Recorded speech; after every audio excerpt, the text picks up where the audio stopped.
I grew up in the state of Michigan in a town called Port Austin near the Great Lake Huron.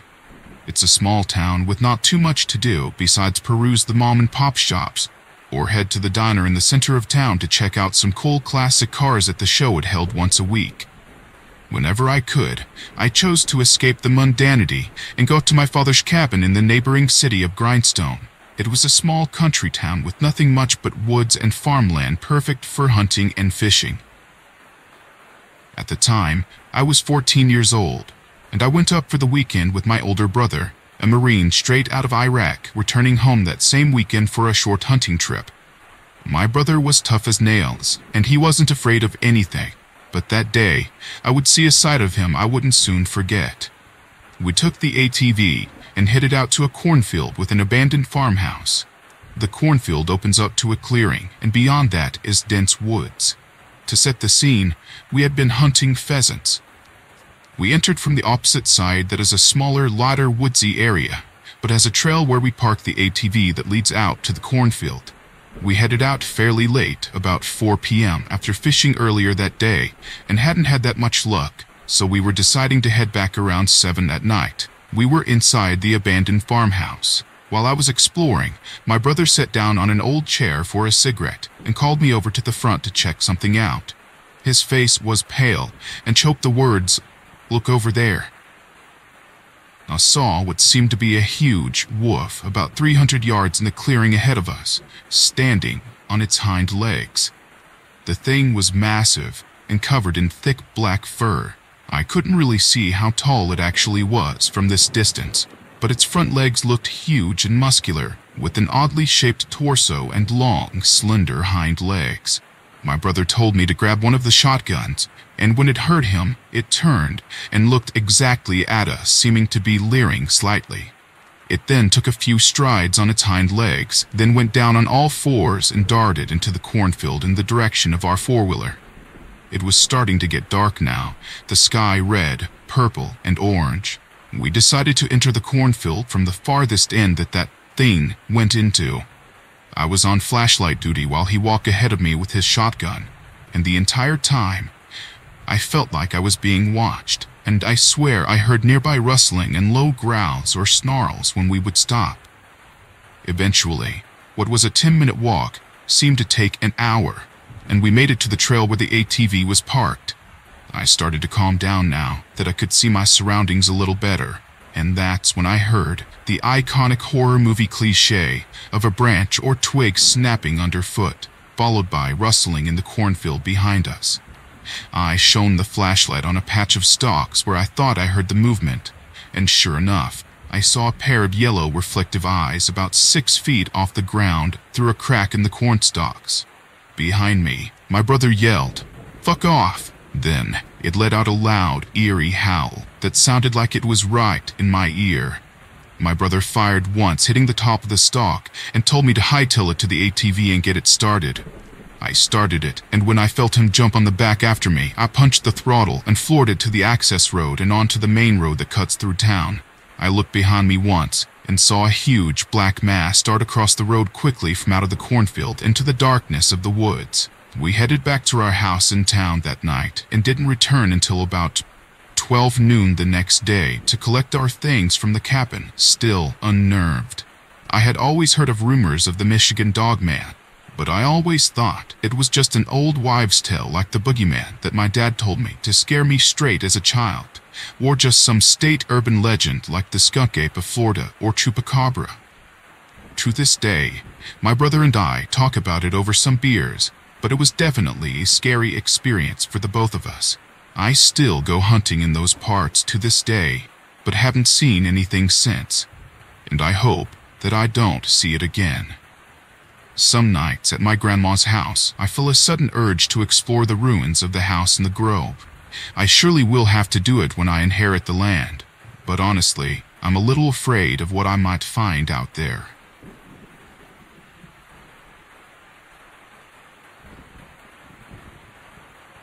The following story happened to my aunt at the countryside of Amazonas, Brazil. The whole region is known to own a lot of lore, of course, as it was natives' land, and a lot of this lore got mixed with Christian and European culture, creating a strange, colorful, and vivid amalgam of weird legends and degenerated beliefs in each independent village. Boogeyman stuff, I used to think, but now, things made me think twice before mocking old stories of ghosts and goblins. When I was a child, this tale was told on all occasions when family was together, transmitted orally from member to member, old to young, to keep the family aware of things that lurk in the dark. And now, I share it with you and you night watchers. In this story, the names are real, of real people, almost all of them dead now, and maybe they'll not bother with it. Maybe, I hope. In the 80s, all my family was committed to make money by plantations. We had a lot of them, guarana, cattle, coffee, and fishing. But Uncle Kazuza wanted to have a cocoa grove. At the time, the national production of cocoa was at its peak, and made sense to invest in one. But he needed a large, wet, and descending land to crop the cocoa. After a month or two in searching, he finally found a piece of excellent land for a very cheap price. At the time, it was about 5,490 Brazilian cruzados. That was the Brazilian money at the moment. Now this amount was worth maybe 200 reais. What is about less than $100. It was very cheap, and the riparians seemed very eager to leave. He said to my uncle that his daughter was sick at the capital, and he needed money for her treatment. So he was happy to sell the land, and the deal was done. 6 months later, Uncle Kazuza and Aunt Lily were living inside the cocoa grove, and the grove was almost mature and ready for the harvest. They were happy with the place and the neighborhood, which consisted of one single fisherman family who lived across the stream. The name of the old fisher lady was Nazare, and her husband's name is lost in time. Maybe we'll never remember it, so from now on we'll just call him the fisherman. As a true man of the Amazon rainforest, and still with hot Portuguese blood running in his veins, my uncle's hobby was to hunt, and the Amazonian woods had plenty of prey. Tapirs, pacas, that is, a little mammal, very tasty by the way, and birds and hearts. One night, Uncle Kazuza went to the fisherman's house and proposed a hunt. The rainy season was afoot, and would be impossible to cross the river and buy victuals on Manaus, the main city. So they would just hunt, smoke, and salt the meats and stock them. The fisherman agreed, but was worried about his wife, who happened to be really old and fragile. He himself was way older than my uncle. He had experience and, most important, knew the area. The fisherman claimed that his father was the first white to live at that part of the Amazon River. Being said, Uncle Kazuza believed him and trusted him. It's always best to hunt at night in the Amazon. Despite the legends of ghost Indians and forest spirits, the animals are all sleeping and just the predators are out. The biggest worry was to find a jaguar. They are very vicious and ferocious in the Amazon. They can grab you and not leave a trace of blood. They are also very good swimmers and will try to kill you near water so you can't run. I think that the jaguars from Amazon learned that behavior from the old tribes around. As the men were hunting, their two wives, Aunt Lily and Nazare, stayed at home, sewing and chatting. The hunt would last at least 2 days, so they were very relaxed and talkative. Around 10 at night, the dogs started to bark at the cocoa groves. Even though there were fences around the cocoa grove that kept out animals and occasional thieves, the women started to get scared. They didn't have any means of protection, and Nazare, being old, could not fight off the thief. Aunt Lily stood up and started to close the house, all the doors and windows secured. But it was a simple house, mostly built with the products of land, wood, and straw. The brick walls could hold a menace, but the windows were made of wood and straw, easy to trespass even with bare hands. The dogs kept barking, and a weird, loud sound started to come from the cocoa grove. My aunt was in total despair, and ran to the kitchen to grab a knife or something. And over the barks, they heard a distinct sound of footsteps. But not human. Definitely not human. Whatever it was big, and came from the cocoa grove. Nazare stood up in the little living room. The women could hear the thing stopping over the cocoa trees and the fence. The dogs stopped barking, and now they were crying in fright, as if the devil was hunting them. Suddenly, the straw window opened wide, and a bright light like a torch or an eye entered the house. Aunt Lily used to say that it was like the noon sun inside the house. She fell on the floor and started to scream. Nazare was screaming too, begging the thing to go away. And suddenly she yelled, "Pray, Bepin. Grab a Bible and pray." But Aunt Lily answered, "I don't know, I remember nothing." The thing invaded the little house with its cold flames, not hot, only bright and blinding. A big ball of yellow light, but not bright yellow, but feverish like catarrh. The old woman stood up and started to yell the credo, an old prayer to shelter yourself from evil spirits. The voice was so loud, my aunt says that all the house was vibrating and the dogs kept barking. Nazare screamed and screamed all sorts of prayers and laments to God towards the creature. The thing started to twinkle and vanish. The sound of steps restarted. Slowly and slowly the straw window closed until all the light dimmed, drowning all the rooms in a soft darkness. Aunt Lily could hear the thing going away, back to the cocoa groves. The sound of steps very far now. The dogs ran after it. None of them came back. After a week, Uncle Kazuza left and came back to Manos to work with my grandpa. To this day, the land in cocoa groves are still our property, but no one lives there. In the early 90s, my mom started to rent the place for parties and events, and then to build a house to host parties. But nothing ever lasted. Only the cocoa remains. I think that whatever is there was preventing the men to steal the fruits of the land, as the old Indians would say, because we don't need them. They were the product of our greed. After all of these events, my uncle remembered of the riparian and what he said about the treatment of his daughter. But if he needed so much money, why would he sell that excellent and fertile land for such a small price? He must have known about the thing that roams the cocoa groves. But what was it? For years this question haunted us. Aliens maybe, or some kind of natural spirit. I don't know, and part of me wants to discover.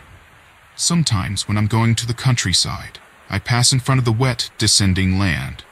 One day all of this will be mine, and I'll have to do something with it. Rent, build a house or a plantation. I'm thinking about a cane field, but definitely not corn. We all know that corn attracts even weirder shit.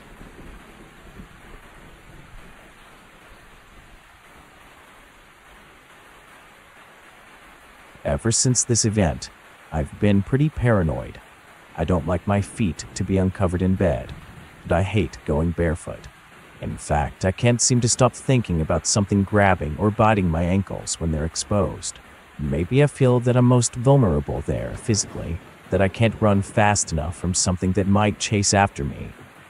So, let me tell you why I'm so shaken. A few years ago, the year was 2011, I lived in a scarcely wooded area in southern Michigan. We weren't too far from civilization, but we were far enough that we had plenty of privacy. Plus, it was always quiet. We had lived at the place since I was born. It was my childhood home.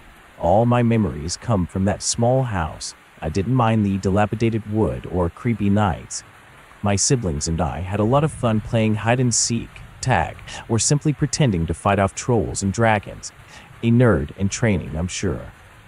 One weekend, I believe it was a Saturday night, my parents invited friends over. They would do this sometimes. They would barbecue ribs and pork tenderloins. They would drink with friends from work.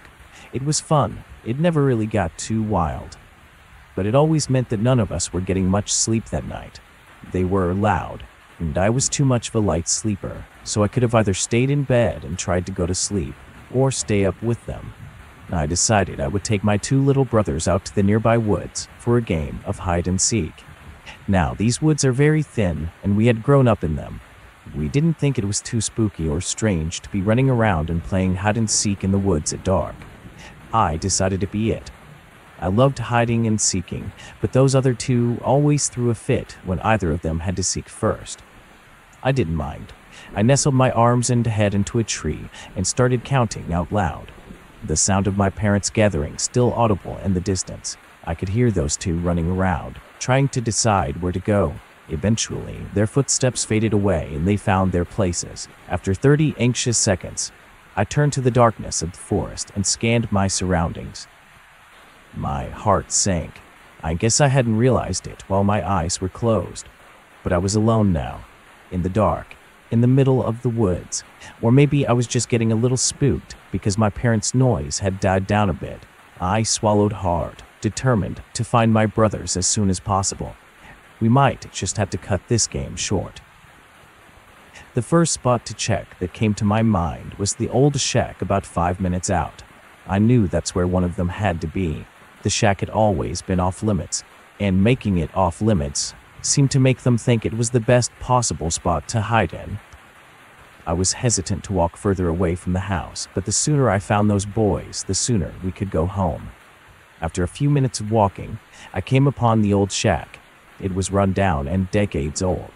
The wood was falling apart in places, and animals had made their marks on it, whether it was with claws or horns. "Jason," I called. You never know when you can get them to giggle or accidentally call back and give away their position. There was no response. I smiled and stepped closer very quietly. Again I called, "Jason." Suddenly, his pale face appeared through a hole in the wood wall. His eyes were darting all over the place. Finally, he stared at me and waved for me to get inside. "Found you," I laughed. "Shh," he shushed me. "Get in here." I gave him a confused look. "Why? Come on out. I found you." He whispered loudly at me again. "Just get in here." I rolled my eyes and walked inside. The moment I stepped through the doorway, he pulled me inside and shut the door. Then he shoved an old 2x4 against the door latch. "What's your problem?" I found myself whispering too. He put a finger to his lips to quiet me and pointed out of the hall he had just been speaking through. Confused and irritated, I got up on my knees and peeked through the large hole. Immediately, I fell back and kicked myself away from the wall. I covered my mouth, otherwise I would have let out the loudest scream. When I looked through that hole, standing exactly where I had been standing only seconds ago, a creature at least 6 feet tall stood, staring in through the hole right at me. It had an arm stretched out against a tree, as if it was holding itself up. The thing was covered in fur that got thicker the further up towards its head it got. Its face reminded me of both a person and a bear. I found myself hoping that it was just a bear standing up, that we had just found ourselves face to face with something natural. I found myself crawling back to get another look. My curiosity took hold. I had to be sure of what I was seeing. But the moment my face shone through that opening, all I could see were dozens of teeth before I jumped back again. That thing had snapped at me. It then began to sniff the wall. I could hear it huffing the air. My brother quickly shifted over next to me, and we held on to each other. I began to panic. My other brother, Joey, was still out there. I had no idea where he was hiding. I prayed that he was okay. I could see the silhouette of this animal as it walked around the shack. Every so often, it would claw at the thin, worn boards. Tears fell from my face. At that point, I think both of us were crying. We waited there for at least an hour before the sounds were gone. Whatever was out there had left, but we continued to wait. We waited until familiar voices shouted for us. Our parents and their friends had come to look for us. I was so happy, but too afraid to move. My body kept me from getting up and going outside to meet them. Eventually, though, my father kicked the shack's door open with ease, and my brother and I ran into his arms crying louder than ever. As I opened my watery eyes and looked around, I saw Joey standing with my mother. It looked as if he had been crying too. At the moment, I thought he was afraid he'd never see us again. It wasn't until later that month, when we weren't too afraid to sleep in our own rooms again, that Joey told me he was crying. He said he had hidden under some brush not too far from where I had been counting. He watched as I finished counting and walked off toward the shack. He said only a few seconds after I had began walking, he saw something tall, something covered in gray fur walking slowly behind me, walking on 2 legs like a person.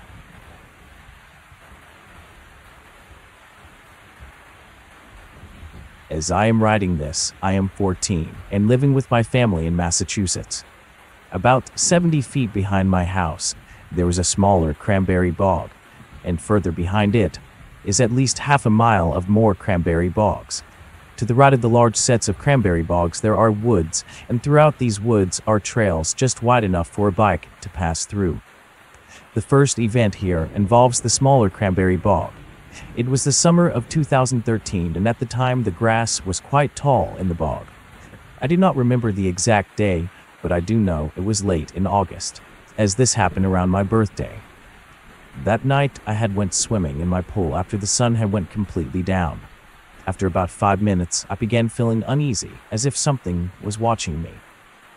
Then, there seemed to be more noise in the tall grass than just the wind blowing through. So I decided to dry up and head inside. At the time, I had no belief that there was anything more than a coyote or deer. My room was on the second story of the house, and the window faces in the direction of the bogs, so I could easily see anything going on behind my house. After I'd gotten ready for bed, I went to go close the shade of my window when I was utterly frozen in fear by seeing 2 red eyes looking right at me from the cranberry bog. I knew they were eyes because I could see them slowly back away from the house, as if it had been noticed, not just reflectors or taillights of a car. I could not make out whatever it was, for it was dark and there was no moonlight, but due to its height, it must have been on 2 legs. We had made eye contact for no more than 20 seconds before it started to back away, and I rushed to close the shades. I jumped into my bed and under the covers. Still terrified, I began to wonder what I had just witnessed. After I calmed down a bit, I did not believe that what I saw was true because it was just unexplainable. The thing was so tall, and I just thought I was young and my eyes were playing tricks on me. Before writing this, I had only begun to connect 2 different unexplainable events, only now believing them myself because of how they are related. In the winter of that same year, my dad and I went snowshoeing out in the woods with my dog. It snowed a decent amount the day before and was still snowing just as hard that day. While walking to the woods through the bogs, it was difficult to see into the distance, making me feel isolated and extremely aware of my close surroundings. After walking about 20 minutes into the woods, I saw something I thought looked like a full set of ribs large enough to be that of those of a deer.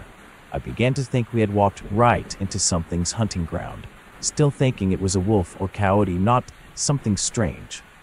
My dad told me that it was just a strange-looking part of a fallen tree, but I knew there were no trees big enough to have a trunk that wide. After 3 more minutes of walking, I noticed something even more strange. There were large footprints that went by the trail. They were not any person's boot prints, or footprints for that matter, because they certainly had toes, and were way too large for any human. Looking back now, it could not have been any animal that would have naturally been in those woods. I didn't recognize those prints from anything I've seen before.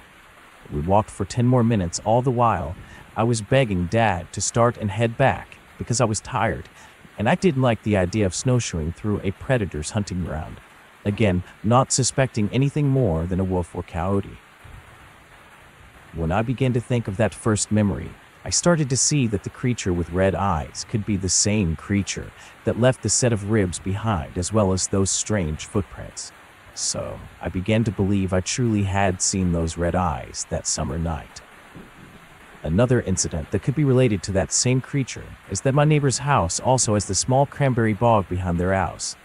I won't candy coat it, and I will say that they have a lot of money and could spend that money on unnecessary things. My neighbors had bought that land in 2014, and a friend that lived in the house told me it was because their parents did not like the noise that the workers were making and would just buy the land. What my friend did not realize was that no one had been working in that bog, as the cranberries had not even been harvested. I should mention that the workers started the growth of the cranberries a few months before, and even if people were working, I've heard them before, and they're not that loud. My neighbors must have been hearing something else. Now I believe that this creature had went rummaging around their backyard and deck that was right behind their house, and that the neighbors bought the land to stop the growth of cranberries because they must have thought the animals making noise would go away. They must have seen something, or they would have just told my friend their exact motives, but did not want to scare her. I still don't exactly know what I saw that summer night, or exactly what it was doing so close to my house.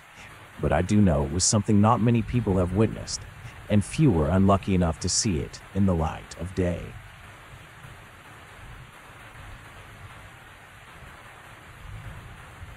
My family used to live in an old trailer out in the woods in southern Missouri. We never had much money, but we did the best we could. Honestly, though, I hated living out there. The place was run down before we even got it. Trash in the yard that wasn't ours, and leaky pipes that ended up rotting out in a few spots in the walls of the place. It always smelled of mildew, and the nearest neighbor was about 3 miles down the road.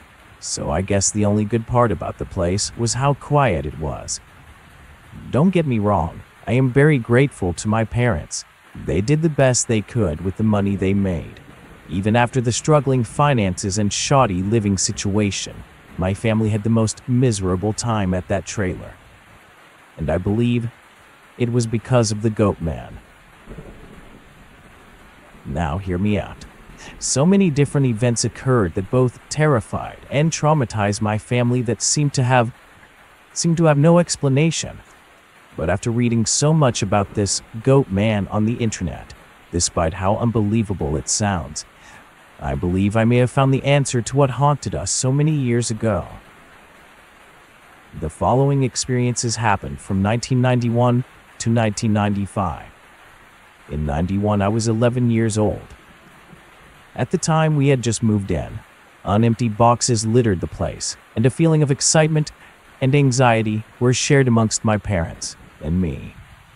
The place was a downgrade. My father had been laid off, and we were forced to move. So, when we weren't a bit excited about being out in the country for the first time in our lives, there was tension about bills or groceries and mortgage. All in all, I was happy with the move. I was just a kid.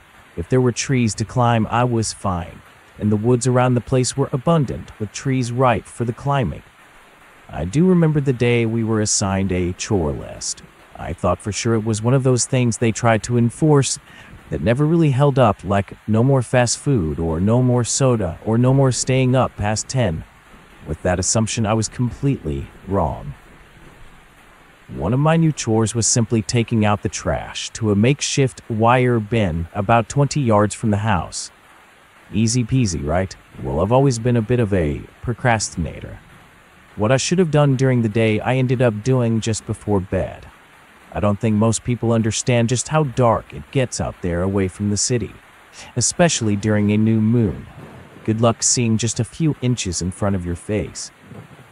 I stepped slowly off the rotting wood porch, massive trash bags sloshing around behind me. The fear didn't hit all at once. It had been with me all day. This was my problem. If only I had taken it out earlier. 20 yards. Without hesitation or looking behind me, I ran toward the makeshift dumpster. Every step of my own sounded far too loud, and for a faint moment, I thought I heard another pair of footsteps stomping the ground with my own. 10 yards. I assumed it was merely my active imagination, my fear running wild, but the first clomp of a footstep that was out of sync with my own confirmed that I was not alone out there, and that I was not the only thing running. 5 yards. I was already too close to turn back. The trash bin was so close. Going back now would result in me getting chewed out for being lazy or afraid of the dark. Apparently, these are bad reasons for not being able to do my chores. The clomping sounded closer. God, I could feel a presence just behind me. It sounded so close. The bin was close enough. I threw the bag in, hoping that it landed inside the wide opening at the top. It hit the edge of the wire, ripping the bag in tween and spilling its contents. Thankfully, they fell into the bin. Somehow not thinking about the presence I had just heard, I turned to run back to safety. I regret that split-second decision every day of my life. I wish I had circled back. I wish I had taken the long way to the back door, but no. I turned around to retrace those very same steps that had been followed by something. There in front of me, literally only inches from my face, was a creature about twice my height. It was covered in long, coarse hair that smelled of urine and soil. When I had turned around, the thing pulled its hand away, the hand itself that had been reaching out toward me. I saw 5 dirty fingers, black nails on the tips. I stumbled backward immediately, falling on my ass and crawling away backward. I never broke eye contact with the creature before me. It shifted, its dirty fur coat ruffling as it did. That's when I noticed the curled horns on top of its head. Before I could scream, the thing turned toward the forest's edge and bounded away. In my fear, my anxiety, I assumed that I had just seen some sort of weird Bigfoot, but the sight of its inversely jointed legs and cloven hooves assured me that this was something far different. Something worse. Oddly enough, eyes wide open, staring into those woods, I could only walk back inside the house, shutting and locking the door. Maybe I was in shock. I've heard, read, and seen people's supposed accounts of some strange beast walking across the road as they were driving. But Jesus Christ, something twice my size and probably 4 times my weight had reached out to me, tried to reach out and touch me. Sleep was something I could not achieve for a while after that. I tried to catch up on my sleep at school whenever possible. Needless to say, it definitely affected my grades. My parents never knew about it. As far as I know, I didn't bother to tell them. They'd probably just laugh at me anyway. I wish I was joking. I wish it was the only encounter with that thing that I had. About 3 months after that, which was plenty of time for me to forget that incident, to convince myself that it was just a terrible, realistic dream, my parents decided to go out one night for a date night. I was pretty excited. I loved being home alone. Nobody around to stop me from doing whatever stupid thing I decided to do, which ended up just being me playing Game Boy on the couch. They said their goodbyes, I love yous, and don't go into our bedroom unless you want to be scarred for life. You know, the usual parent stuff. The moment they shut that door, I grabbed my Game Boy and started blasting blocks on Tetris. Eventually, I fell asleep, Game Boy in my lap and the TV still quietly playing in the background. Crash. It sounded like something big had just shattered into pieces. I jumped up, hazy and half asleep. It was silent. I've had dreams before that jerked me back to life after a loud sudden thud in my head. At first, I thought this was that I had just been dreaming and heard a thud in my dream. But it was a shattering sound. I sat there motionless, staring into the hallway just beyond the open kitchen. It stayed quiet for several moments later. After a while, I decided that it was nothing and started to close my eyes. I jumped up the moment I heard my parents' bedroom door open. The door itself was beyond the hallway, which was behind another door, so I knew something was coming. I just couldn't see it, not until the hallway door opened. I knew better than to wait for that to happen. Whatever it was coming quickly. I didn't have time to think. I ran to the sink, opened the cabinet below it, and hid. I barely fit, but luckily, I was able to shut the doors. To see the intruder, I left a crack in the cabinet doors. Not too much, though. I didn't want it to look obvious that I was looking through the crack. I heard the hallway door open. My heart ached with every beat. Never before have I felt so terrified. Someone was in the house with me. Some burglar or thief had broken in through the large window in my parents' room. Clop, clop, clop. The sound was heavy and close. Those footsteps did not sound like the boots of a thief. In fact, they sounded familiar. Clop, clop. Before I could connect that sound to where I had once heard it, the sight of tall, hairy legs stepping onto the linoleum took my breath away. That creature from before. It was inside my home. For far too long, those legs did not move. It was right in front of the sink, just standing and waiting as if it knew where I was. Finally, the thing did move. It stepped heavily toward the living room where only seconds ago I had been sleeping. I tried not to think about what might have happened had I been asleep still. I could hear it breathing, sniffing the air. How could it not know I was there? Surely it could smell me. It just kept sniffing and walking around the living room. Now I could only listen. My vision was exclusive to the kitchen directly ahead. All I could make out were a few legs of the kitchen table. The feeling of hearing and not seeing, it was torture. The steps were coming again. Loud, calm, everything I wasn't at that moment. It took every ounce of my strength just to hold back from screaming. For another treacherous moment, those demonic legs stood in front of me. This time, though, they stepped away quickly.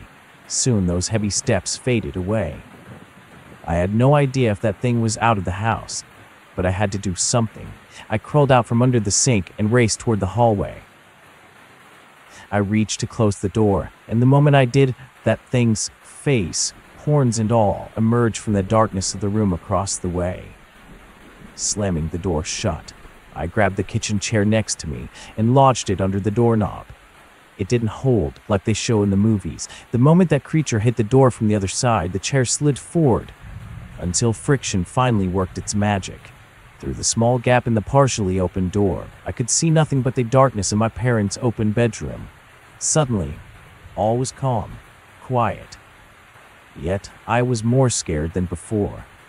I backed up to the end of the living room, where my bedroom door was. I couldn't move beyond there. I had to make sure that thing couldn't escape. If it did, I made sure I had enough time to escape into my room and lock the door. Hopefully the lock would hold. Still, though, the door didn't shake, move, or jounce. The thing that had hit the door, it was as if it was no longer there. I waited for painful ages, and nothing. I slid down to the floor, weak and sore from adrenaline. I forced myself not to blink. I just stared at that door. "Daniel?" My mother's voice rang softly from the hallway. My back grew rigid. My mouth hung agape. "Daniel, come here. Open the door, please." That wasn't my mother. It couldn't have been my mother, unless my parents returned home and crawled through the broken window in their room. It didn't make any sense. Maybe I was going crazy. "Open the door. Open it now. Open it. Open it. Open it.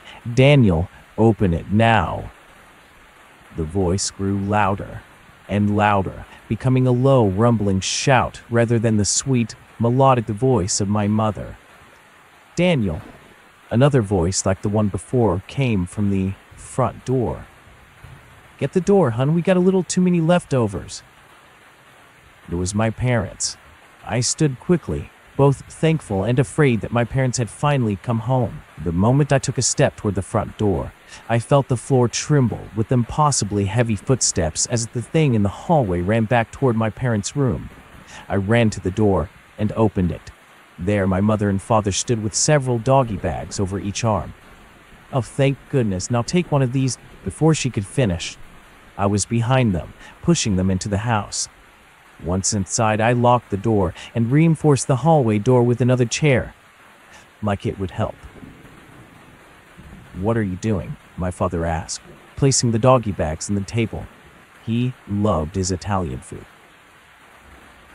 "Somebody broke in," I stuttered a reply.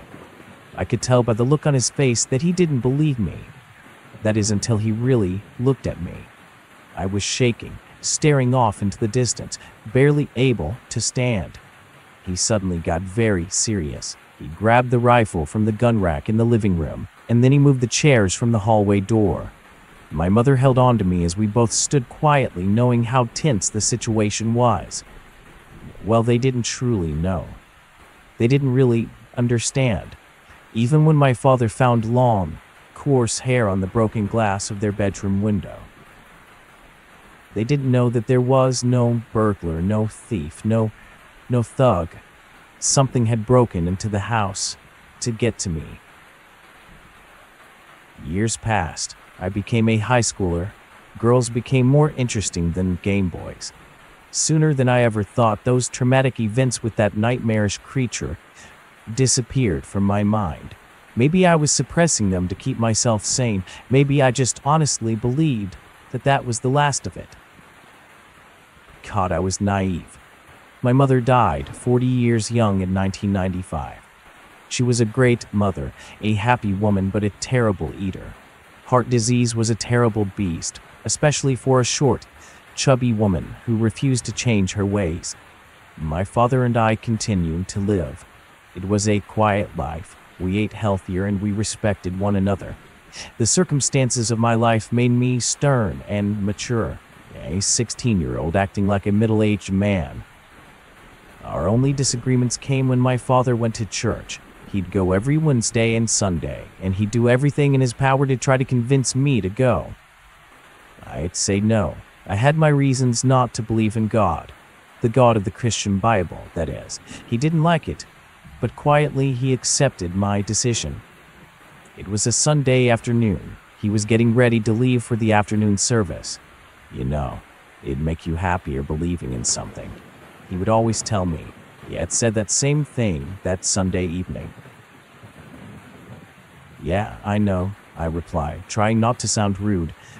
I just don't believe in that. He nodded and walked out. That evening was quiet. The fall trees reflected a gold hue through the window shades.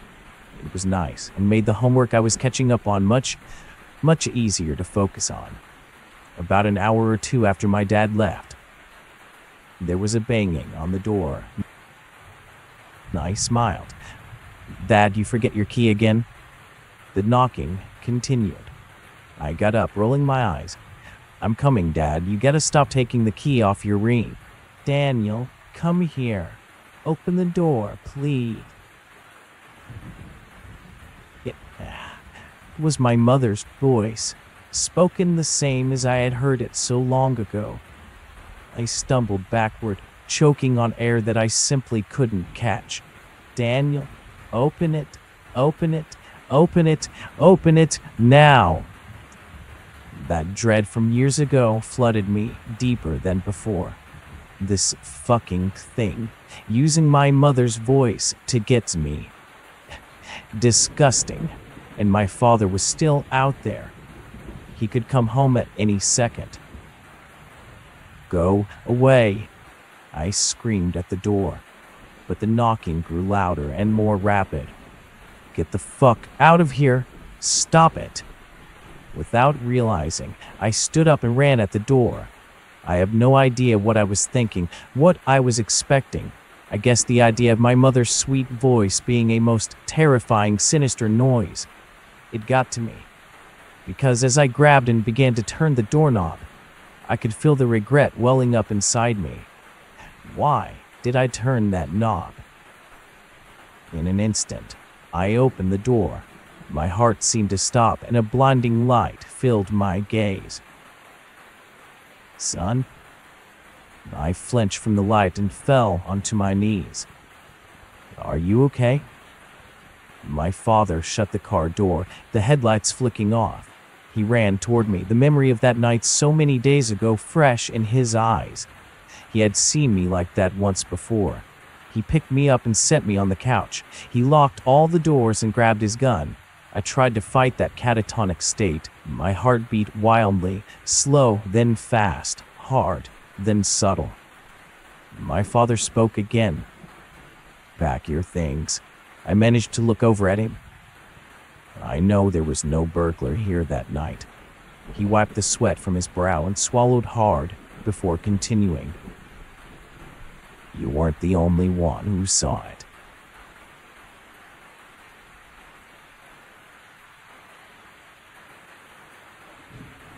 I live in Serbia. I was 17 when this happened. I was hanging out at a friend's house. There were 3 of us at the time. We got bored, so we decided to go to my friend's garage and work on his bike. It was getting late and a storm was approaching, so we decided to stay a little bit longer to fix his bike. When we were done, it was already midnight and the storm was upon us. we decided to go home, and my friend went to open the garage door. When he opened it, he screamed and immediately shut the door. He said that something was outside of the garage. Me and my other friend thought that he was only joking, so we went to open the door. But when we did, we realized that he wasn't playing around. There was something running toward the forest at the back of the house. It was tall, and it was running on 4 legs. It was hairless with white skin. The dog that was in the backyard was scared to death and couldn't move. We stood motionless as well. The creature disappeared in the forest. Without another word, I took off home as fast as I could. It was rainy and windy. My house was close, but I was still running scared of what I saw earlier. But that was not the last time I saw the thing. While running, I felt that something was watching me. I stopped and looked behind me. At the end of the street, that creature was standing and staring at me. I was so scared that I couldn't move. I felt like we were looking at each other for a solid hour, but it could only have been a few seconds. Then, the creature slowly went left towards the forest where it had been running earlier. I never spoke about that with my friends, and I hope that I will never see that thing again.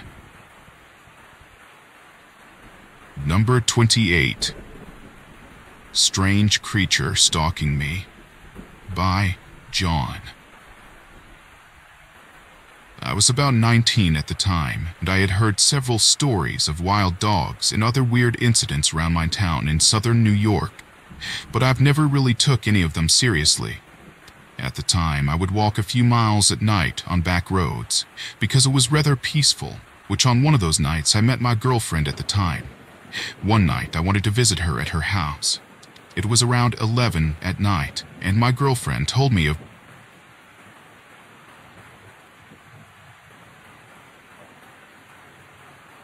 Before I get you all started with my experience, I'll give you a little background on me. I spent most of my life hunting and in the outdoors, so I know the various sounds. I can tell the difference between a deer and a person walking. I also am pretty good at tracking and would track my friends while hunting, so the one thing that I never expected was to be tracked myself in the woods at night. This happened a year ago to the month, while out camping with my grandfather in New Jersey. I had just graduated school and was leaving for boot camp soon, so my grandfather wanted to go on one last trip before I was gone. The beginning of the trip was pretty smooth, lots of hiking and fishing. We went to the last place we were going to camp, and already, it was pretty eerie. There were almost no people here. We were about as far as you can get in. We had set up and already eaten, so I decided I might as well walk down to the wash house about a mile down from us. The park had signs up about bears, so I had my knife on me. This being New Jersey after all, we have strict gun laws. I got down there no problem. Only saw one person, and they were getting ready to head out. I take my shower and do my usual hygiene routine. By the time that's over, it's already pretty dark out. Almost 100 meters down the road, the atmosphere goes south fast. It went from bugs making noise to dead silence. Something I had never experienced in my time outdoors. It has never been that silent. You know that feeling, almost like a sixth sense, of knowing something isn't right? Well, that was going off in my head. I slowed down my steps to reduce the noise, and I listened.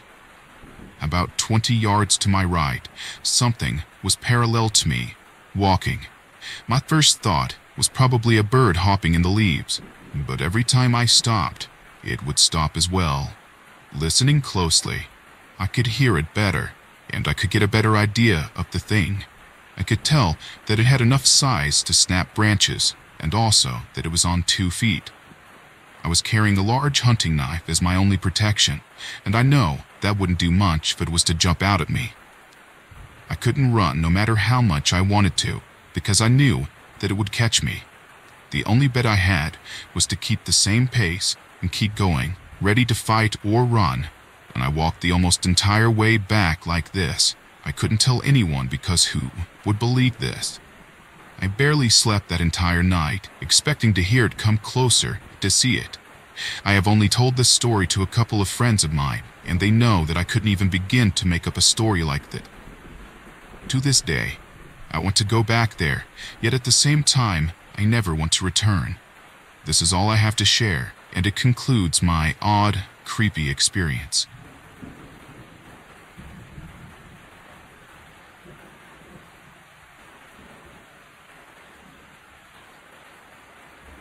Arkansas has such a random climate.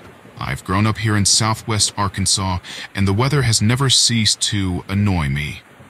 For example, one year we might have a blizzard of snow, people unable to drive to work or power going out for a week. Then the next year, it might never get below 50. And the summers?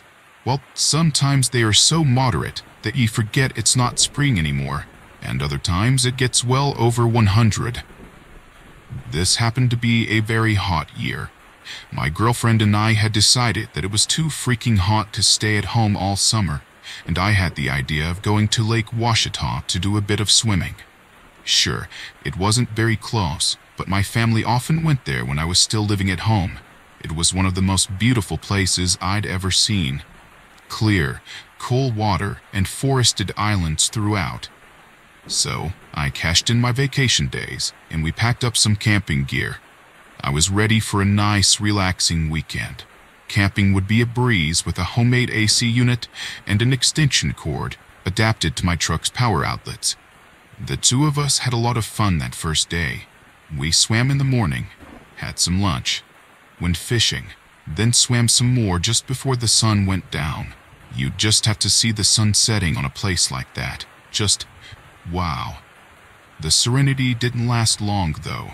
We both hopped up on an old wooden dock nearby and started drip drying. We had our toes in the water. She was kicking her feet, back and forth. I had made a joke about one of my angrier managers at work, and she laughed, when suddenly she just fell in the water. It happened so fast, I honestly thought she had fallen in, and I waited for her to come up, laughing at her clumsiness. When she didn't come back up, my heart sank. I jumped in, calling her name effortlessly underwater. I didn't even think about holding my breath as I fought to keep my eyes open under the stinging water. It was too dark to see anything a foot below the surface. I started to panic. I kept thinking, she was dead. She was fucking dead and I'd never find her. Thrashing around in the water, I tossed my limbs around as I dived deeper, hoping I'd touch a part of her. And eventually I did. I felt cold, hairless skin against my fingertips. Without another thought, I latched onto it and tugged. Immediately, it yanked back as if she didn't want to come back up for air. I was running out of breath. If I was almost out, I could only imagine what she must have been feeling. I pulled harder, but I had nothing to grip onto, no leverage. She slipped through my hands. She was gone. I came up for air.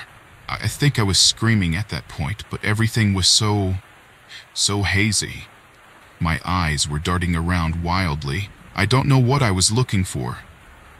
But I found it. She was up on the bank about 30 yards away, all the color drained from her face. "Gracie!" I pulled myself up onto the dock and ran over to her. I hugged her, checked her, made sure she was all right. She didn't even react. Gracie was catatonic.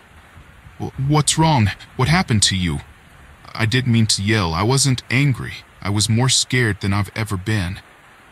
I was also very confused about how I could have been holding onto her arm a few moments ago, yet there she was, sitting on the bank so far from where everything had happened.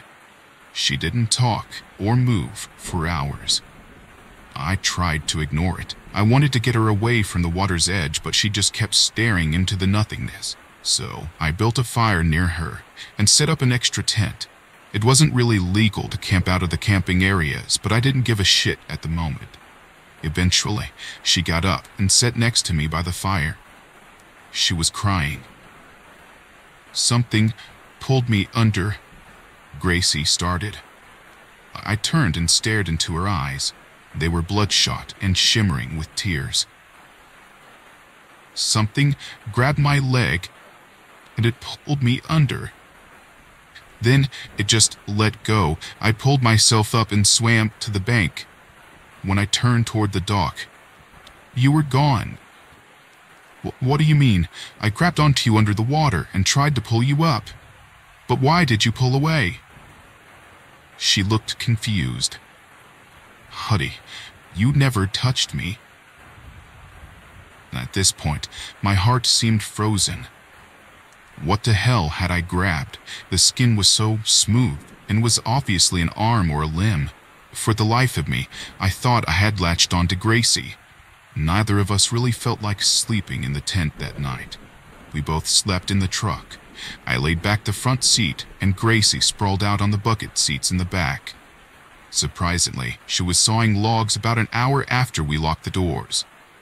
I guess we all handle these traumatizing experiences differently. My mind was racing too much for me to sleep at all. Just when I was about to fall asleep, a noise had my eyes wide open. It sounded like hands rubbing on metal. You know, the sound you get when you rub your fingertips on a smooth, metal surface. I stared up at the headliner, too afraid to look directly out of the windows all around us. Call me a pansy, but that experience from earlier had me terrified. The sound seemed to be circling us. I think someone was gliding their hand along the outside of our truck. This happened for at least 2 hours. The noise never stopped, not even a moment of rest. Yet Gracie slept peacefully in the back seat. It had to be about 3 in the morning when the sound suddenly stopped. I kept staring up at the headliner, waiting for the sun to come up.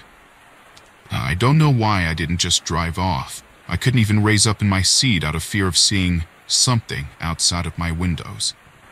As soon as daylight broke, before Gracie even woke up, I started the truck and drove home. I told her what had happened that night, and she didn't question my story. I think we were both glad to be away from there. We haven't been back to Lake Washita since. I can find dozens of other ponds and lakes and pools to swim in if I ever need to cool off. But there's no way I'm going to put our lives in danger just to get away. A few things still worry me, though. Like, what would have happened if that thing never let Gracie go? And what was circling my truck that night?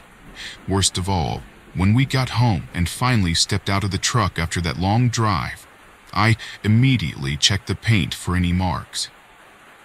All around my truck was a straight line of 3-finger trails and dozens of handprints. No, not handprints. There were 3 fingers on each print, and each of its fingers was half the thickness of Gracie's, but they were 3 times the length. I hope to God someone was playing a prank on us. I don't see how they could have without us seeing them. Because if this wasn't a prank, then there's something stalking Lake Washita.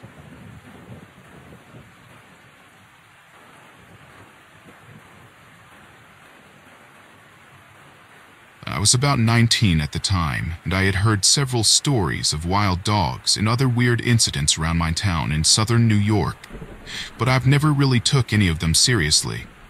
At the time, I would walk a few miles at night on back roads, because it was rather peaceful, which on one of those nights I met my girlfriend at the time. One night I wanted to visit her at her house. It was around 11 at night, and my girlfriend told me of bear sightings out there, so I decided I would take a knife with me, which I knew wouldn't do much, but maybe just enough that if I was attacked by a bear, it would allow me time to get away. At least it made me feel safer. Anyway, I was a little over halfway to her house when I passed a house on my right and a cornfield on my left. I heard a strange noise in the cornfield. It was a mix of a growl and some kind of high-pitched squeal. I turned, but could not see anything. Then, I heard a dog start barking on the opposite side of the road, next to the house. It started whining, and the next thing I knew, I hear heavy footsteps running from where the house was, toward me. At that point, a car came around the corner, and as it did, I caught a quick glimpse of what was stalking me. It walked on 2 legs. The legs and feet looked like a canine's, with a long tail stretching to the ground, and a large head covered in dark fur with a short snout or muzzle. Its arms went down to just past where its knees were. It was dashing across the road, back to the cornfield. The couple that was driving the car stopped and stared as they saw it too. I didn't know what to do. I am not afraid of much because I know how to handle myself in the wilderness. But this was something I had never experienced before. I had no idea something like this truly existed. I can say I was horrified at this point as I clutched my knife. After what seemed like forever, the car pulled up to me and they said get in and they will take me wherever I needed to go, but that I shouldn't be out here alone. I happily accepted. To this day, I have no idea exactly what that was. Even though I have heard many stories of mysterious creatures around there, and even myself encountered some paranormal things that happened to me after, or to friends, but I have never felt as scared as I was that night.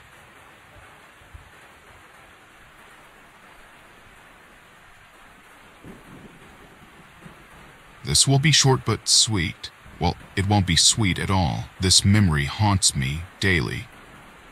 I live in a very mountainous region in Colorado. I love going hiking in the snow, no matter how much snow there might be. I've been a passionate hiker since I was a teenager. One of these hikes, though, the snow seemed to be coming down hard. It's a gamble to hike during the snow. As soon as it seems to be getting rough, it's time to head back. So that's just what I did. But that day, when I did turn back to go toward the opening of the trail, a figure stood before me. It was about 5 feet tall, had dark, messy fur, and it smelled strongly of piss. I was taken aback when I saw it. The thing resembled a dark mountain goat, but I swear to you, this fucker was standing on its hind legs. I stared at it, bewildered, wondering if the thing had been following me this close the whole time. The thought freaked me out, to be honest. In a matter of seconds, the creature grunted and huffed at me, ran at a frightening speed toward me, and rammed its bent horns into my stomach. I feared for my life. At that moment, I thought I was dying. Instead of continuing the attack, instead of beating me to death, it stomped away in the snow, the same direction I had been heading before I turned back. I picked myself up and ran away. I also promised myself to never mention this to anyone in person. It is the most absurd story I've ever heard, but it happened to me.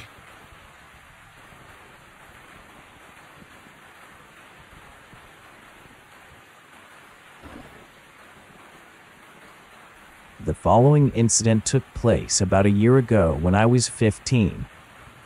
My dad, his friend, and I had planned to go on an overnight climbing trip in the Cairngorms National Park in Scotland. It was the middle of November, so chances were it was going to be snowy there, and we had planned to climb a mountain called Ben Macdui, which is the highest mountain in the Cairngorms and the second highest in Scotland. My dad would always tell me the story of the Big Gray Man when I was little to scare me. The Gray Man is said to be a spirit which haunts Ben Macdui, and there have apparently been many people claiming to have experienced a haunting by that spirit. The scariest story I remember my dad telling me was about 2 young male climbers who were experienced at mountaineering, but they were found dead on the mountain. Upon examination of the bodies, the 2 men were declared as having died of a heart attack, as there was no damage of any kind on their corpses.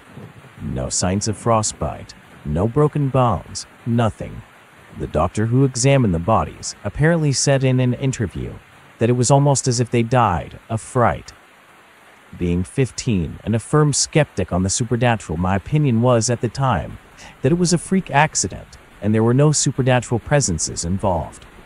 After this incident took place, well, let's say my opinion has changed a lot. We set off at around 10 in the morning and began to walk to the mountain. It was quite cold, but nothing extreme like I was expecting. I should say at the time I wasn't too experienced at climbing in the mountains, so I didn't realize how quickly the weather could change. After a few miles of walking, we reached a small building called the Hutchison Memorial Hut, which is a cottage called a bothy, which climbers can spend the night in if they want. There were people already here, but that was okay. We didn't want to spend the night there. We had a camping spot planned. So we ascended up the mountain. I joked about how I wanted to meet the Gray Man and say hello. My dad and his friend did not respond or laugh. They just looked at me, and my dad said in a deep voice, "Are you sure about that? Those stories are all true, you know." I laughed and said, "Maybe so, but I'm pretty sure a bloody ghost had nothing to do with it." We kept climbing until we were nearing the summit, and that's when, literally out of nowhere, a thick bank of fog rolled in, and it started snowing ever so lightly. It seemed to go really quiet when this happened as well, as if someone pressed the mute button for the entire area. I was a little bit creeped out, but my dad and his friend, who are experienced climbers, assured me it was normal for this to happen near the summit of high mountains. Since we were near the summit, I was quite excited and hoped we would get a good view. No such luck. Once we reached the trig point marking the summit, there was nothing but white cloud or fog all around us. It began to snow heavier, and there was already some deep snow on the mountain anyway. We decided to head back to the place we had decided to camp at as quick as we could before the weather got too bad. As we walked single file in the direction of where our campsite was, I was behind my dad and his friend, who all called Joe instead of his real name. I suddenly felt a wave of dread wash over me, like I was being watched from the fog by someone or something. I tried my best to shake it off, but I couldn't shake the feeling that something was watching me. It was at that point that I heard it, a loud crunch in the snow which came from behind me. I stopped. I asked Joe if he had heard it. He said he didn't, and that the weather plays tricks on people who aren't used to walking in these conditions. So we continued. We walked, and I heard it again. Crunch. This time I said to Joe that was definitely not my mind playing tricks on me. Joe asked my dad if he had heard anything, and my dad said no and assured me that it could be a cornice, which is an overhang of packed snow over a ledge, breaking because of the melting. I told myself that that was what the crunching was and to stop getting all worked up about it. Still, though, I was unable to shake the feeling of eyes on my back. Once we broke out of that fog and cloud layer, the feeling vanished. It was as if the clouds themselves were causing the feeling, which is what I told myself was the case as we set up our tents in the bank of a locan, which is basically a big pond, a short distance away from where the fog-shrouded climb to the summit began. We ate some boil-in-the-bag camping food, which tasted pretty good at the time as I was starving. At around 8 at night, it was more or less fully dark, so we all climbed into our tents to get some sleep. I woke up at around 2 in the morning and listened to see if there was any wind or anything outside. There was nothing, not even a breath of wind. I unzipped the tent flap to see if it was snowing or anything like that. I poked my head out, and all I saw was fog. Dense fog all around us. I couldn't even see my dad's tent, which was only about 2.5 meters away. That's how thick the fog was. Coupled with the darkness, it was even more eerie than it was on the mountain summit. It was at this point the exact same feeling of dread returned to me from earlier. The feeling of unseen eye staring at you. This creeped the hell out of me, as it was so sudden, so I got back in my tent, pulled the zipper down and tried to get to sleep. Again, I couldn't shake the feeling of being watched. And that's when I heard it. A distant, but unmistakable crunch in the snow. I tried ignoring it, but it came again a little closer now. A few seconds later, again, crunch. That's when I realized that these crunches were coming closer, and they were in rhythm. Then a single horrible conclusion came into my mind what the crunches were. Footsteps. They couldn't be anything else. Again, a crunch came, and then another, and another, until finally, the last crunch came, right outside of my tent. It was at this point I was scared as hell. I didn't make any noise whatsoever. I didn't try to see what was making that noise. My fear stopped me from doing anything. All I could do was listen for about 10 minutes, which seemed like hours, before I relaxed my muscles and lay in my sleeping bag, going over what had just happened. I couldn't sleep for the rest of the night. I also didn't hear any more noise, which was really creepy since the last crunch came from right outside the tent. I thought about taking a look to see if anyone or anything was out there, but there was no way I was getting up. There's no way I was going to leave that tent at all. At first light, I went and woke my dad and demanded to know if he heard anything at all during the night. He was confused. He hadn't heard anything. I was in disbelief and was actually beginning to think they had pulled something on me. But that thought was erased when I checked for the footprints. There were none. Just pristine snow. Sure, it might have been snowing lightly later at night when I was lying there scared to make a sound, but surely there would have been an indent, anything. But there was nothing. My dad thinks I just imagined it, but I consider myself someone who doesn't scare really easy, and other people's accounts in which they tell of their encounter with the gray man are similar to mine. I mean, sure, it was foggy and creepy out there, but that doesn't make people have vivid auditory hallucinations. It may also sound like I was overreacting over some footsteps in the snow, but it was that horrible feeling of fear that came over me. It was so unnatural. What do you think? Just the mountain playing tricks on my mind? Or is the story of the big gray man real, after all? Either way, there is something not quite right about Bin Makdui.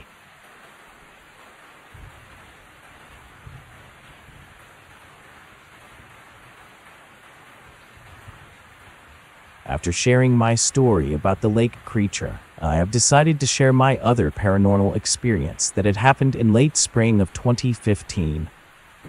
I was on a hiking trip with my brother, and by this time the whole lake creature thing was behind me, and it was only a distant memory. So me and my brother were planning to hike to a mountain where there would be little to no animals, and the weather there was pretty calm. Anyway, my brother and I planned to arrive at the mountain on the first day and then camp there for about 2 days. It was a 10-mile hike, but we were prepared for it since me and my brother loved the outdoors. Once we were a mile or so away from the mountain, we noticed this horrible smell in the air, like a raccoon or deer had died. The smell went away after a few moments when we continued on our hike towards the mountain. It was already late evening, so once we arrived at the base of the mountain, we set up camp. We started a fire and explored the area around our campsite to keep ourselves occupied. Even though it was nighttime, we had some really good flashlights we were able to see a couple of silver-haired bats and a white-tailed deer with. Once we got back, we just started talking while sitting around the fire. During a brief, quiet moment, while neither of us were talking, I heard the crunching of leaves. Thinking there might be some deer or raccoons trying to get into our trash, I quickly shone my flashlight in the direction I had heard the crunch, but I saw nothing. I brushed it off, thinking I might have just heard a pine cone fall from a tree. It was close to 12 in the morning once we decided to head into our tents. Me and my brother both had our individual tents. Anyway, I usually had a hard time falling asleep on camping trips, so it usually takes me a long time to fall asleep. Right when I was about to fall asleep, I heard the crunch again, but this time, it was closer. Then it hit me. The crunches that I was hearing had the same rhythm as someone walking. At first, I had thought it was my brother going to take a piss, but I listened and I heard him snoring in his own tent. Not trying to make any noise in my sleeping bag, I continued to hear the steps get louder and more close to our camping site. Then, right when the steps got right outside of my tent, they stopped. I quickly got my folding knife ready, praying the thing wouldn't intrude inside my tent. Once I heard the first sound of my zipper moving, I launched forward at the thing. I don't know if I hit it or not, and I didn't exactly see what the thing looked like, but a few seconds after, It let out this horrible noise that sounded like a cross between a scream and a howl. It woke my brother up, and before my brother made it out of his tent, it was gone. There was nothing outside. "The hell was that, man?" my brother said. "It tried to get into my tent. Dude, we have to leave now," I responded. Then I remembered. It was a couple-hour hike from where we set up camp. "We need to run. We need to get the hell out of here," I said to my brother. Something almost got into my tent. Something that could use the zipper, and I was not about to stay there overnight. The only things we left with were our flashlights and wallets. We didn't bother to pick up our stuff, but once we were already heading down the way we came, we had forgot to get protection. Our knives. Easily remembered and easily forgot. "We can't go back, that thing is over there," I said. "Man, we need protection," my brother responded. So he went back to the campsite while I waited on the trail. A few moments went by and I was getting worried, so I went back to camp to get him. I was 100 feet away from our campsite when I saw a figure going through my tent. Immediately, I assumed it was my brother getting some extra stuff, and I was about to call out to him when I was pulled aside into a bush and my mouth was covered by a hand. It was my brother. His face was completely pale. "We need to get the hell out of here," my brother said in a whisper. The 10-mile trek back to camp would have taken us at least 2 hours. I'd say we ran it in about 30 minutes, and during that time, we kept on hearing that howl a couple 100 feet behind us. Once we got back to the car, my brother floored it, and we were home in no time flat. My brother and I never talk about that camping trip, and we never went camping after that. It always puts me into a mood whenever I think what could have happened if I was still asleep when the thing tried to get into my tent.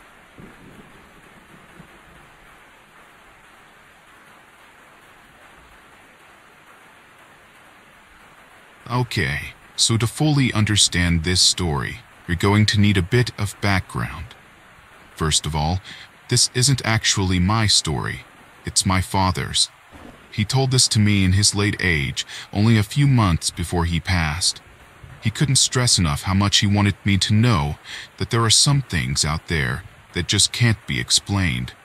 And with him recently passing away, I couldn't help but think about this story. I feel like he would want me to share it with everyone if he was still around, so I'm going to tell this to you just as it was told to me, from his perspective. This was sometime in the 60s. I don't know the exact year, but it was long before it was common for every teenager to be carrying around a $500 camera phone. It was nearing the beginning of the summer, and due to recent financial problems, the first summer in my new house since the recent move. The house we lived in was a good half-mile from our nearest neighbor. There were woods all around us. The first time anything weird happened was on a night I was tossing and turning in bed. I was completely incapable of falling asleep in the summertime heat. My parents were long since awake, and my brother, whom was in the bed next to mine, was also fast asleep. And that's when I started hearing some sort of screaming. There was no way it was human, but at the same time, it was like nothing I had ever heard from any animal before. If I had to describe it, it would be like a monkey's screech, but as if attempted by some type of large dog, if that makes any sense. It was undoubtedly feral, nothing some druggie in the woods could have produced. At first it was so distant, I didn't know what to think. I was the only person in my house who'd heard it, and despite feeling slightly uneasy in this situation, I reasoned that I didn't know too much about all the different animal cries and that I shouldn't let my imagination of what that thing could be get to me. Not to mention the comfort that came with being in my cozy little home with my family nearby. Nonetheless, I eventually faded out of consciousness due to my exhaustion and finally fell asleep. The next day, I completely forgot about it and went about my day as usual. However, once every few nights, this would happen in the early hours of the morning. I'm not sure if it happened every night. It could have just happened when I was asleep, for all I knew. Regardless, I was still the only one who's heard it. I thought about waking up my family during the shrieking outside, but the thought of how bad I would be punished for waking my parents up in the middle of the night was too risky.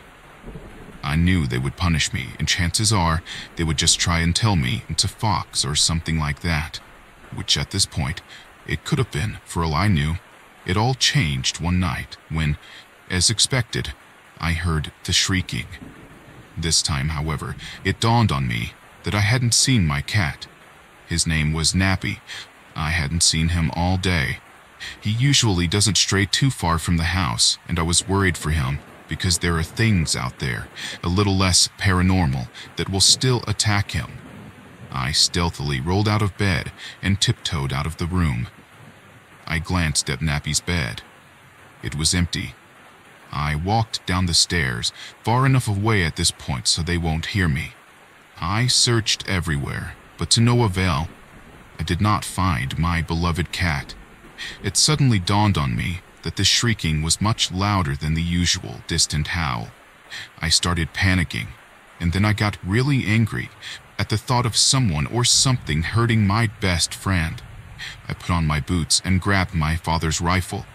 We occasionally go hunting, so I have a decent understanding of how to use it, and I was preparing for the worst. I creak open the back door and step out, leaving the door slightly ajar. I begin my search around the property, staying within the perimeter my cat usually does. All the while, I'm whispering his name, becoming more and more frantic each minute. I can hear the thing much more clearly from the outdoors, and I quickly began to question my decision.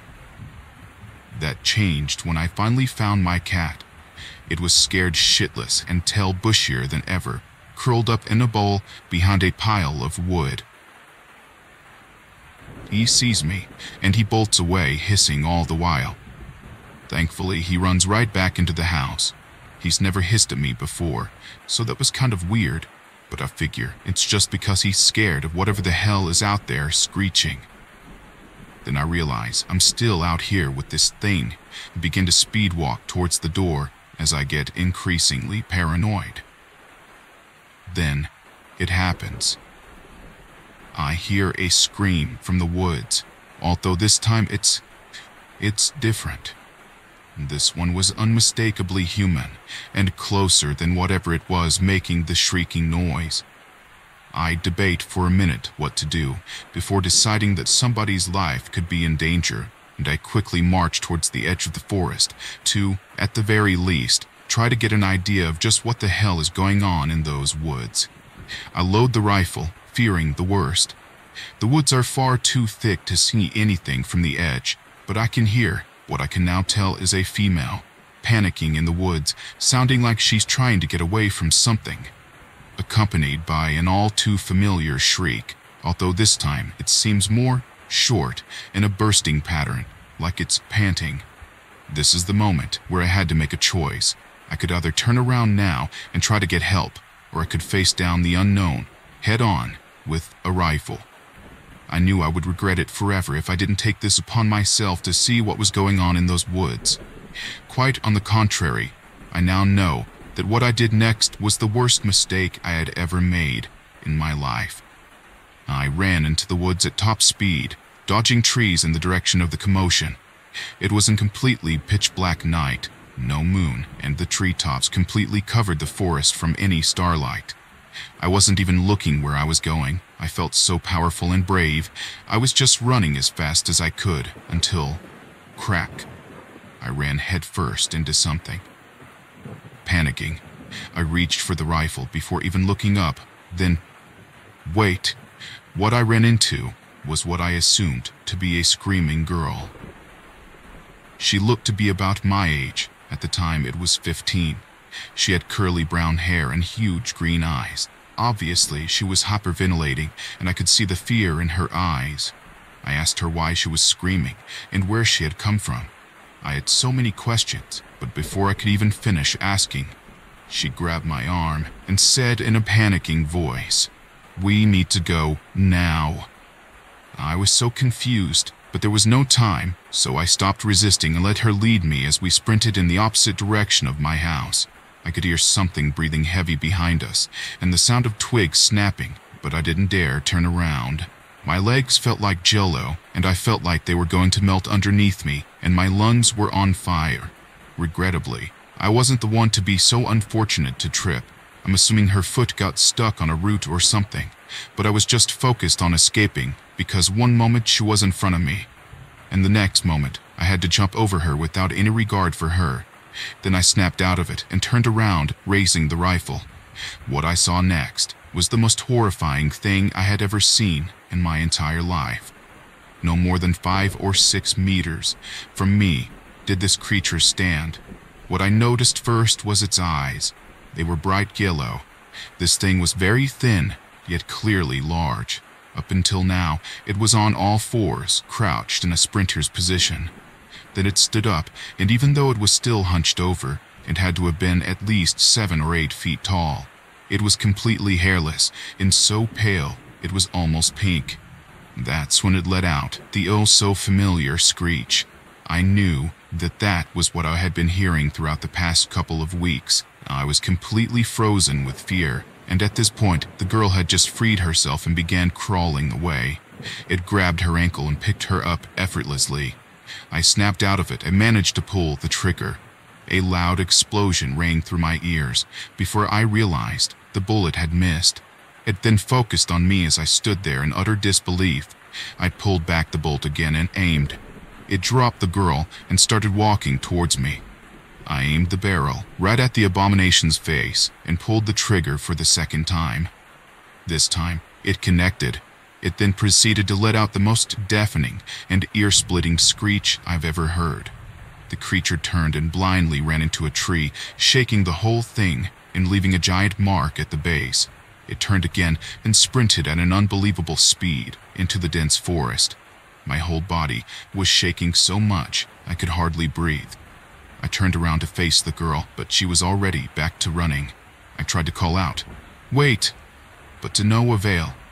I don't blame her for running. It wouldn't be very wise to stay out there anyway, so I didn't waste a moment and began my long sprint home. When I say sprint, I mean it. I didn't dare slow down, and I felt like I was being watched the whole time. When I got home, it was only 3:30 in the morning. I hung the rifle back up and then just laid in bed. There was no way I was getting any sleep that night. I was out of it for the next couple of days from shock.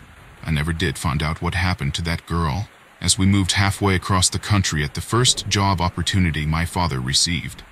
I never told anybody in my family, and I never heard the shrieking for the rest of the time I was in that house. I really do wonder whatever happened to that girl, or if she even made it out of those woods at all. And that's the end of my father's story. After listening to other people's encounters, I think it sounded like my father may have encountered a wendigo or rake. I'm not sure. Unfortunately, I never get the chance to show my father a picture of one and ask him. Just be careful out there. If there's one thing he would have wanted me to do, it would be to warn people with this story and let them know that there are things out there and there are truly freaks of nature, whether they be just undiscovered animals or something straight out of hell. Just know that they are real.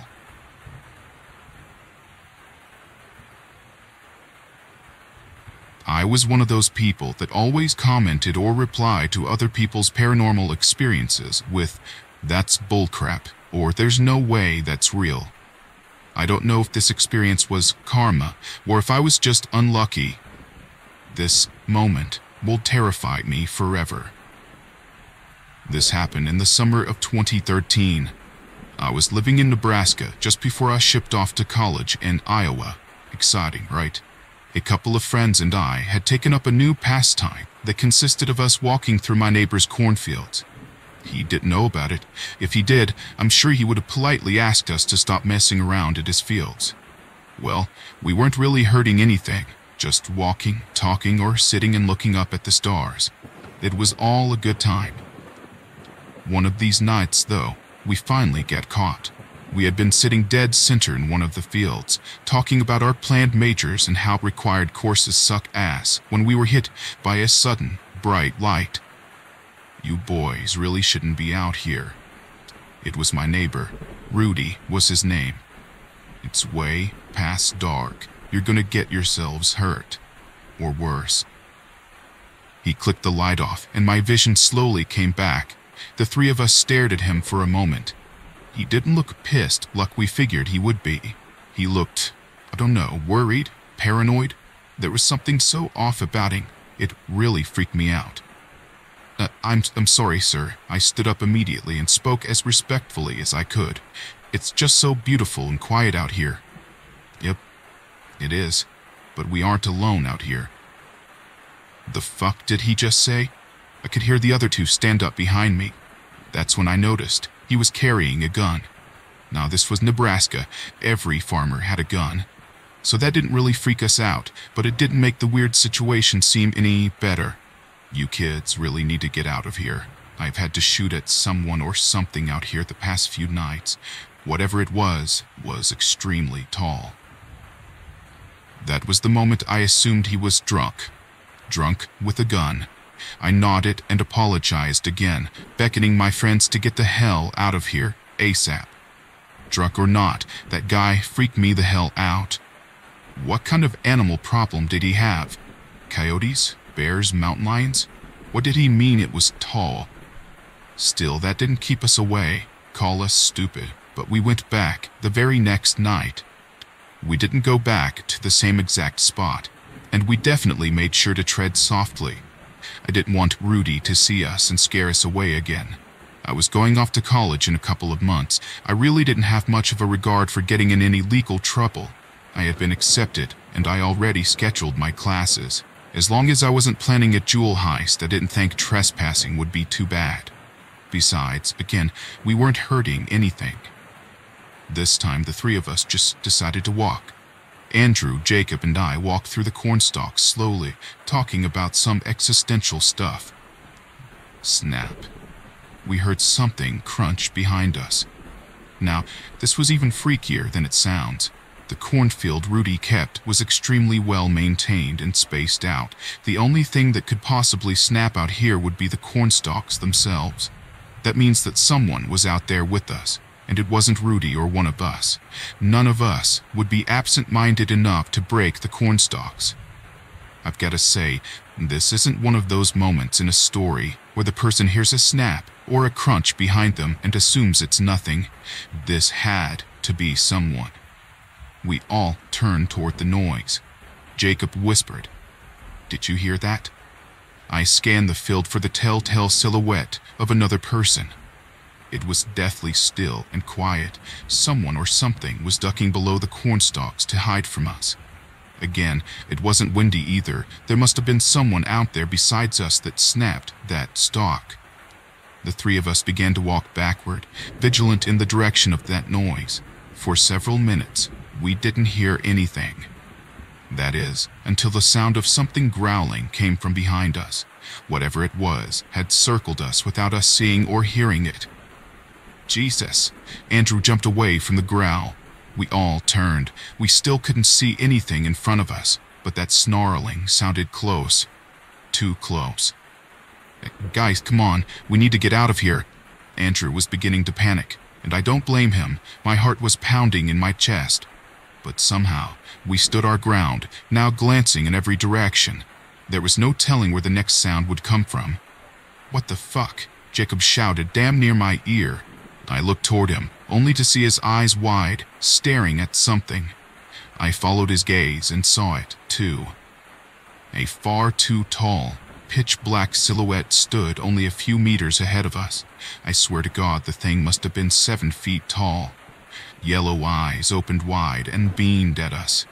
The growling came again, directly from the muzzle of this creature. Its fur was so dark, it was difficult to make out details of it, but I could see a snout, like a dog's, and teeth shone under its curled lips. The thing was too slender to be a bear, and it seemed to be standing with ease. As soon as I came to from shock, I saw that Jacob and Andrew had long since took off away from the cornfields back to the main road that led back home. My only thought at that moment was, I'm fucked. I ran as fast as I could. I've heard countless times before not to run from a predator, that it triggers its instincts. I believe that completely now, because I could hear stalk snapping behind me, the cracking sound getting closer no matter how fast I ran. Finally, in one piece, I broke through the edge of the cornfield only to run right into Jacob, who apparently had the balls to wait for me. He must have been yelling for me, but my ears were pulsating with the beating of my heart. We picked ourselves up and ran along the road. Eventually, we caught up to Andrew, who was busy catching his breath. "What the hell, man? You just left us back there." I yelled at him. I've never wanted to punch anyone more than at that moment. I glanced behind me. We weren't being followed. At least, I don't think we were. The cornfield was long behind us. There wouldn't be many places to hide if something had decided to chase us down. We walked home, shaking, sweating. The guys spent the night at my house. They were both understandably too afraid to drive home alone. The next morning, when the sun was blindingly bright, we headed back to that cornfield. There were no tracks in the dirt where the thing had been, and you could even see our shoe prints in the soil. But I knew that that creature had been there, because all the stalks from that animal running after me had been turned over and broken. I hadn't broken a single one the previous night.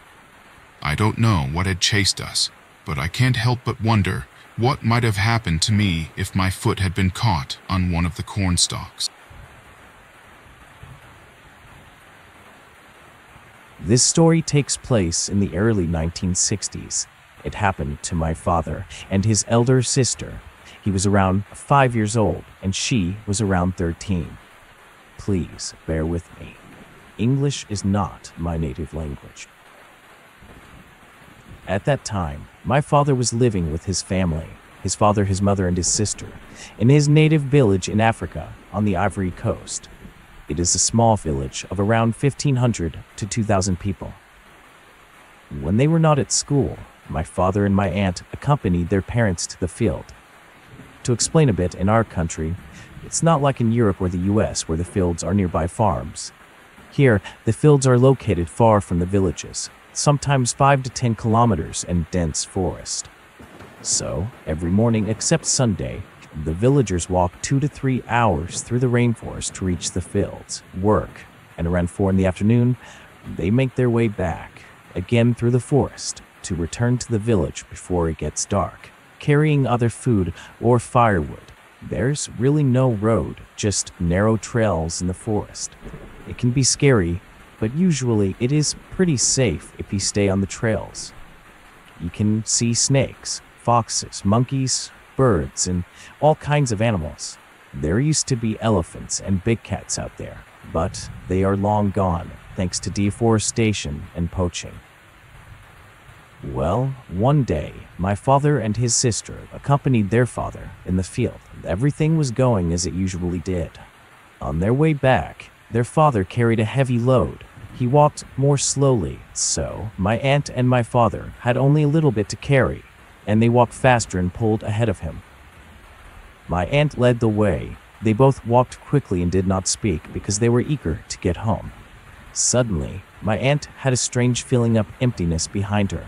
She turned to see that her little brother was no longer there. Surprised, she started shouting his name, but there was no answer.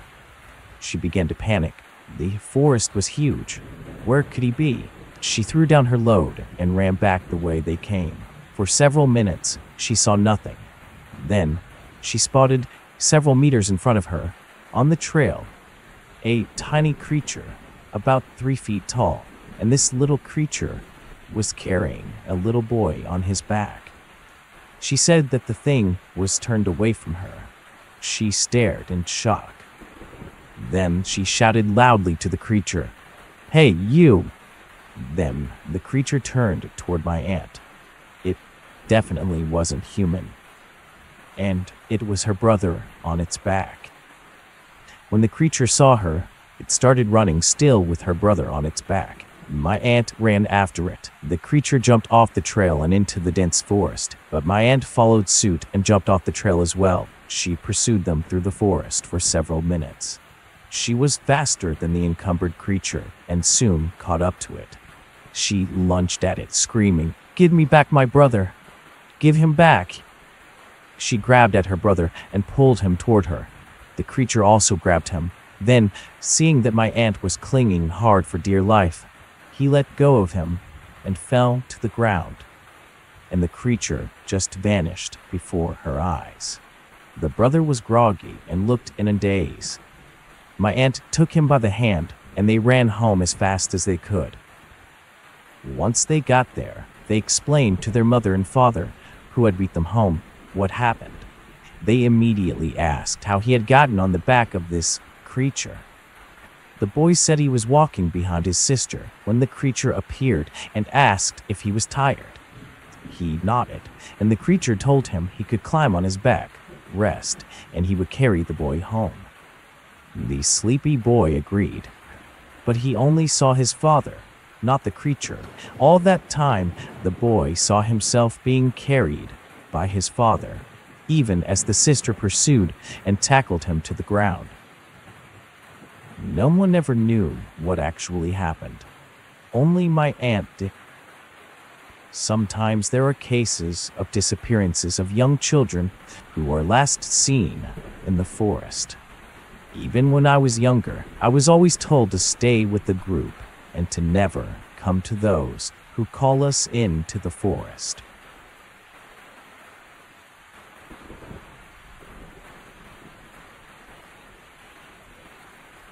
These experiences occurred at Lake Gogebic in Michigan from 1994 to 1996. I've lived in Michigan all my life, and I've never been interested in moving anywhere else. My family is here. It is and always will be my home. During the aforementioned time span, I was accustomed to hiking along the side of the lake where the brush was thin enough to allow me to do so. There was some private property along the shoreline as well that I avoided by cutting through the woods and coming back toward the lake once I passed. I always wondered if people thought I was a bit creepy, just bumbling through the woods alone. But I did wear a backpack and hiking boots, so I'm sure folks that did see me knew what I was doing. Anyway, in 1994, one Saturday morning, I woke up at about 5 when it was still dark out and got my stuff together. I packed some granola bars as I planned to have a peaceful breakfast on the edge of the lake while watching the sun rise. Nothing beats it. After a 30-minute drive, I was exactly where I wanted to be, under a rich green canopy in the faint shadows cast by a rising sun. But something felt different. I felt just wrong. Now, before I continue, you have to know, I had been walking in those woods and next to the lake at least 500 times before. I've never once had an eerie feeling while I was there. But that day, something was different. I felt like I was being watched. At least a dozen times I stopped to listen. I would look around and see no one and nothing out of place. Maybe I was still tired or something. Well, I kept walking, and not long after, I swear, I heard footsteps behind me. I turned to see who it was, and there was no one there. The trees were still. There was no wind. I was alone. I started again, walking toward the edge of the water. I was starving and ready to have a seat to start eating. And again, those footsteps came from behind me. "Who's there?" I called out to the motionless forest that surrounded me. No one replied. Waiting for about 15 minutes, I stood as calmly as I could. But to be honest, I was starting to feel more and more uneasy by the second. After hearing nothing, I took a few steps toward a cozy-looking rock by the bank and sat down. I peeled the wrappers to my breakfast and had at it, taking swigs of bottled water in between bites and whistling a tune here and there. But what I didn't expect was to hear someone whistling that tune back to me. I stopped, almost choking on my granola. My body was covered in goose flesh as I slid around on the rock to face the forest. Still, there was no one there. Now more curious than afraid, I drank another gulp of water and whistled again. Once more, after a few seconds, the same tune was whistled back to me, plain as day. It was either my first time ever hearing an echo out on the lake, or someone was in the woods, hiding, trying to scare me. One last time, I whistled, expecting to pinpoint exactly where this mimicry was coming from. This time, the tune came from directly behind me. I fell forward off the rock and faced the direction it came from while crawling away backward. My heart was pounding out of my chest. All I was able to glimpse was a large splash in the water and the fleeting ripples thereafter. Without a moment of hesitation, I picked up my backpack and ran back to my truck.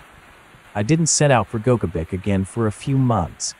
I was still spooked after that weird experience. Eventually, I did start my usual hikes again, and for the longest time, I didn't run into anything weird. But one day, in 1995, I did hear the footsteps again. But the moment I heard it, I turned tail and ran back to my truck. I was not about to chance it with something I couldn't even see. This final experience happened in the spring of 1996. This is the experience that confirmed that what was happening wasn't echoes, wasn't animals in the woods, and it wasn't some prankster trying to get to me. The following experience left me with nightmares still to this day.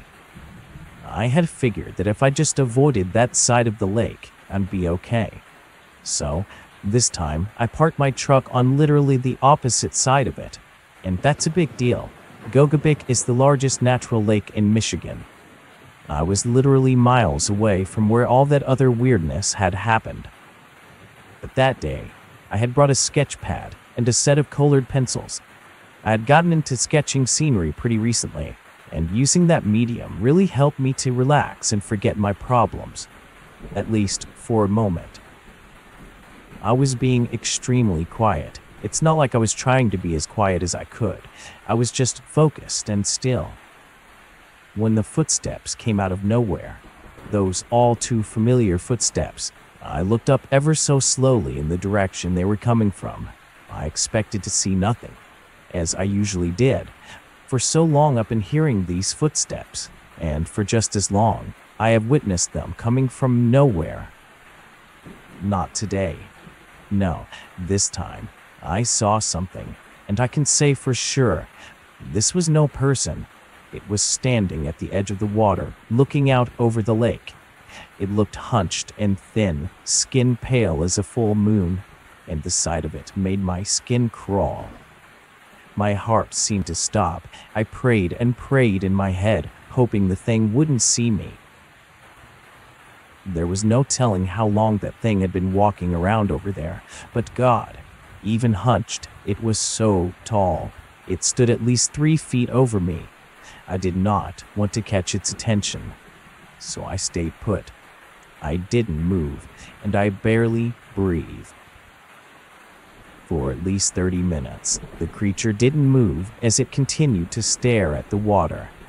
Finally, it walked slowly forward, taking massive steps into the shallow water before the top of its head disappeared into it. Damn, I should have drawn it, but I was too afraid to move, and I couldn't make out too much of its face. I continued to sit and wait, breathing slowly. Underwater or not, it was too soon to start running. I waited another half hour just to be safe. My ass started to ache, and the rock underneath me did not feel too great after a while. Eventually, I called it. It was time to get the hell home, ASAP. I slid my sketchbook and my pencil case into my bag and stood up. I turned back toward the trail. There it was, not 2 yards in front of my face. It stood staring at me. It was towering over me, yet still standing in the water. The face. God, that face. I finally got a good long look at it. Black, sunken pits were where its eyes should have been. And there was no nose, just wrinkled pink and pale skin, almost disgusting blue. And and where the mouth was meant to be, there was an absence of anything.